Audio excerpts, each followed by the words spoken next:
ଦିନେ ବିଜେପି ଅଭିଯୋଗ କରୁଥିଲା ଯେ ଓଡ଼ିଶାରେ ତାମିଲ ଶାସନ ଚାଲିଛି। ସବୁକିଛି ତାମିଲ କଣ୍ଟ୍ରାକ୍ଟରରୁ ଆରମ୍ଭ କରିକି ଏବେ ଦେଖନ୍ତୁ ଯେଉଁ ଆମର ମୋ ବସ୍ରେ ଏ ଯେଉଁ କଣ୍ଟ୍ରାକ୍ଟ ନେଇଛି ତାମିଲ, ଯେତେ ବଡ଼ ବଡ଼ କଣ୍ଟ୍ରାକ୍ଟ ସବୁ ଚାଲିଥିଲା ସବୁ ତାମିଲ, ପୁରୀ ପରିକ୍ରମା ପ୍ରକଳ୍ପ କିଏ ସବୁ ନେଇଥିଲା ତାମିଲ କଣ୍ଟ୍ରାକ୍ଟର ସବୁ ନେଇଥିଲେ। ତେଣୁ ଆକୁ ଅଭିଯୋଗ କରୁଥିଲା କି ବିଜେପି ସରକାର। ଏବେ ଯିଏ ଅଛି ବିଜେପି ସରକାର ସେଇମାନେ ଆଗରୁ ଅଭିଯୋଗ କରୁଥିଲେ ବିଜେପି ମାନେ, କିନ୍ତୁ ଆକୁ ବିଶ୍ୱାସ କରୁନଥିଲା ବିଜେଡି। ଏବେ ବିଜେଡିର କର୍ମୀମାନେ ଆସିକିରି ଆନ୍ଦୋଳନ କରନ୍ତୁ ନବୀନ ନିବାସରେ, ପାଣ୍ଡିଆନ ହଟାଅ ବିଜେଡି ବଞ୍ଚାଅ। ତା ମାନେ କ'ଣ? ଆଗରୁ ବିଜେପି ଯେଉଁ ଅଭିଯୋଗ କରୁଥିଲା ଠିକ ଥିଲା, ଏଇଟା କେବେ ବି କୁଜି ଗେଣ୍ଡା କି ଗେଣ୍ଡେଳିଆ ମାନିବାକୁ ନାରାଜ। ଆରେ ସବୁବେଳେ ସତଟାକୁ ଗ୍ରହଣ କଲେ ହିଁ ତ ଭଲ।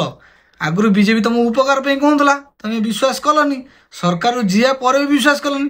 ଆଉ ଏବେ ୱାକ୍ ବିଲ୍ରେ ସମର୍ଥନ ନେବା ପରେ ତାପରେ ଜାଣିପାରୁଛ, ଦେବାଶିଷ ବାବୁ କହିବାରୁ, ମୁନା ଖାଁ ବାବୁ କହିବାରୁ ସୁଧୁରି ଯିବାର ସମୟ ଆସିଛି। ବେଳ ଥାଉ ଥାଉ ସୁଧୁରି ଯାଆନ୍ତୁ, ପାଣ୍ଡୁ ହଟାନ୍ତୁ।